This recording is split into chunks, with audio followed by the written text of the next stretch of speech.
So আমরা একটা নতুন সেকশনে চলে আসছি এবং এই সেকশনটাতে আমরা দেখব এইচটিএমএল। আমরা এইচটিএমএল লেখা শিখব। আর এই সেকশনটাতে আমার সাজেশন এবং রিকোয়েস্ট থাকবে আপনারা আমি যে এইচটিএমএলগুলো লিখবো বা দেখাবো আমার সাথে সাথে আপনারা আপনাদের কম্পিউটারেও জিনিসগুলো ট্রাই করবেন। কারণ যদি না করেন এগুলা ম্যাথ অর ফিজিক্সের মতো। আমি অনেকবার ট্রাই করেছিলাম এক্সামের আগে, শুধু দেখে যে পরে এক্সামে লিখতে, বাট পারিনি, কেন যেন মাথায় থাকে না, মানে খুব সিলি জিনিসও মাথায় থাকে না। সো সাজেশন হবে আমার সাথে সাথে এই জিনিসগুলো আপনারা ট্রাই করবেন আপনাদের কম্পিউটারে এবং শুরু করা যাক। সবার প্রথমে আমাদের একটা টেক্সট এডিটর লাগবে এবং টেক্সট এডিটর নামটাই মোটামুটি সেলফ এক্সপ্লেনেটরি, যেখানে যেই সফটওয়্যারটাতে আমরা কোনো একটা টেক্সট এডিট করি। আপনারা আপনাদের ব্রাউজারে যে গুগলে যদি সার্চ করেন সাবলাইম টেক্সট লিখে, সো সবার প্রথমেই ডাউনলোড লিঙ্কটা পেয়ে যাওয়ার কথা এবং এখানে আপনাদের অপারেটিং সিস্টেম অনুযায়ী যেটা স্যুট করে সেটা ডাউনলোড করে নেবেন।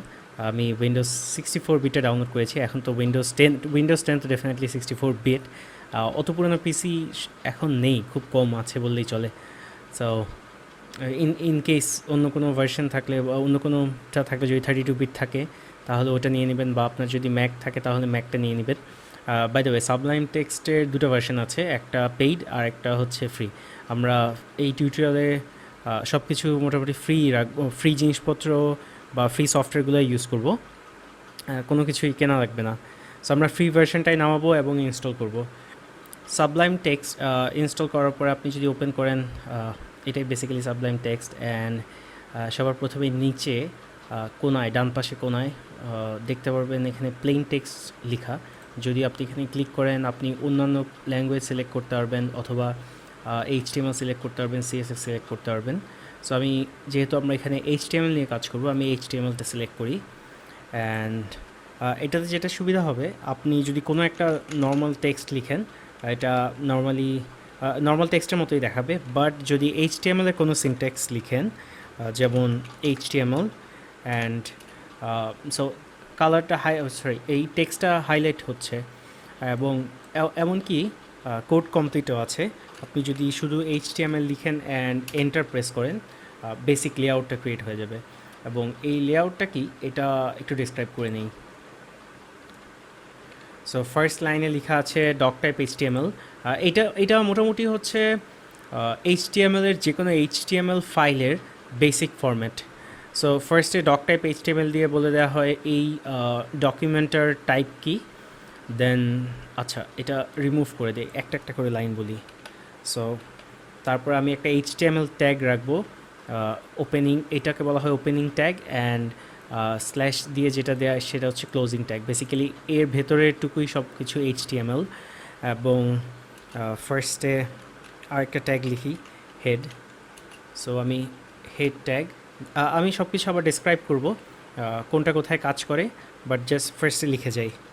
সো টাইটেল অ্যান্ড ইন্ডেন্টেশন ঠিক রাখি, অ্যান্ড তারপরে বডি দিব। সো বডি, এবং এই ফাইলটা যদি আমি সেভ করি, বাই দ্য ওয়ে এখান থেকে আমরা সেভ করতে পারবো। এবং প্রতিবার আমি Ctrl+S চেপে, শর্টকাট চেপে, ফাস্টার কাজ করার একটা ট্রিক হচ্ছে শর্টকাটগুলো জেনে নেওয়া। সো শর্টকাটগুলো জানলে যেটা সুবিধা, যে আপনি সব কিছুই এখানে খুঁজে খুঁজে বের করতে হবে না। সো আই গেস সেভের শর্টকাটটা সবাই জানে, কপি পেস্ট এই শর্টকাটগুলো সবাই জানে। সো আমি যদি ডেস্কটপে এটাকে নাম দিই index.html, আমার ডেস্কটপে ফাইলটা সেভ হয়েছে। অ্যান্ড ফাইলটা যদিও আমার অন্য একটা স্ক্রিনে, ওকে। সো index.html, অ্যান্ড ফাইলটা আমি কোনো একটা ব্রাউজারে ওপেন করি।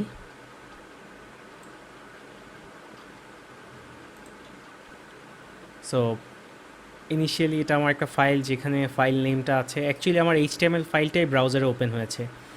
এখন আমি কিছু জিনিস যদি এডিট করি, সো আমি একটা টাইটেল দেই, মাই ওয়েবসাইট, অ্যান্ড বডিতে লিখি হ্যালো ওয়ার্ল্ড, সেভ করি। এবার যে পেজটা রিলোড দিব, ওকে নাইস, আমি জুম করে নিই। সো আমরা যদি মিলাই, আমরা যেইটুকু লিখলাম এইচটিএমএল তার সাথে এই পার্টটুকুর, সো আমি বডিতে যা লিখেছি তা আমার ব্রাউজারের এইটুকু উইন্ডোতে শো করছে। আমি আরেকবার দেখে আসি। সো বডিতে যা লিখেছি তা ব্রাউজারের বডিতে শো করছে, অ্যান্ড আমি যে টাইটেলটা দিয়েছি সেই টাইটেলটাই কিন্তু উপরে শো করছে। সো ইভেন আপনি কিছু কিছু ওয়েবসাইটে যেয়ে দেখবেন এইখানে একটা আইকন আছে, সব ওয়েবসাইটে, অলমোস্ট সব ওয়েবসাইটে আছে, যদি কেউ ভুল করে মিস না করে আর কি। সো ওটাকে বলা হয় ফেভিকন। ইভেন ওটাও আমরা সেট করতে পারবো। সো এটা এইচটিএমএল এর খুবই বেসিক জিনিস। সো আমি যদি কোডে ব্যাক করি, ট্যাগ একটা ওয়ার্ড বলেছিলাম আমি। সো এটা একটা ট্যাগ, এটা ওপেনিং ট্যাগ, অ্যান্ড এটা ক্লোজিং ট্যাগ, এটা একটা ট্যাগ। বেসিক্যালি একদম যদি সিম্পলি আপনি চিন্তা করেন, ট্যাগ হচ্ছে কোনো একটা সেকশনের স্টার্ট এবং এন্ড। সো এইচটিএমএল এই সেকশনটার স্টার্ট এখান থেকে এখান পর্যন্ত, হেড ট্যাগটার স্টার্ট এখানে, এন্ড এখানে, অ্যান্ড বডি ট্যাগটার স্টার্ট এখানে, এন্ড এখানে, তার ভেতরে আমি কোনো একটা কিছু দিচ্ছি। সো এই ট্যাগের ভিতরে কোনো কিছু দিলে, সো এইটা চিন্তা করতে পারেন একটা সেকশন। যদি আমাদের সার্ভারের সেকশনটা বা টিউটোরিয়ালটা যদি মনে থাকে, আমরা বলেছিলাম ব্রাউজার থেকে কোনো একটা আইপিতে আমরা যদি কোনো একটা আইপি লিখি বা কোনো একটা ডোমেইন লিখি, আমাকে একটা এইচটিএমএল ফাইল পাঠায়, অ্যান্ড ব্রাউজারে সেম কাজটাই করছি আমরা আমরা এটা যদি খেয়াল করেন, আমার ডেস্কটপের লোকেশনটা দিলাম, এবং সো বেসিক্যালি আমার কম্পিউটার ব্রাউজারকে ওই এইচটিএমএল ফাইলটা প্রোভাইড করেছে, অ্যান্ড এইচটিএমএল ফাইলটাই এখানে ডিসপ্লে করেছে। সো একদম বেসিক ছিল, জাস্ট গেটিং স্টার্টেড। সো এই টিউটোরিয়ালটা এই পর্যন্তই। Thank you.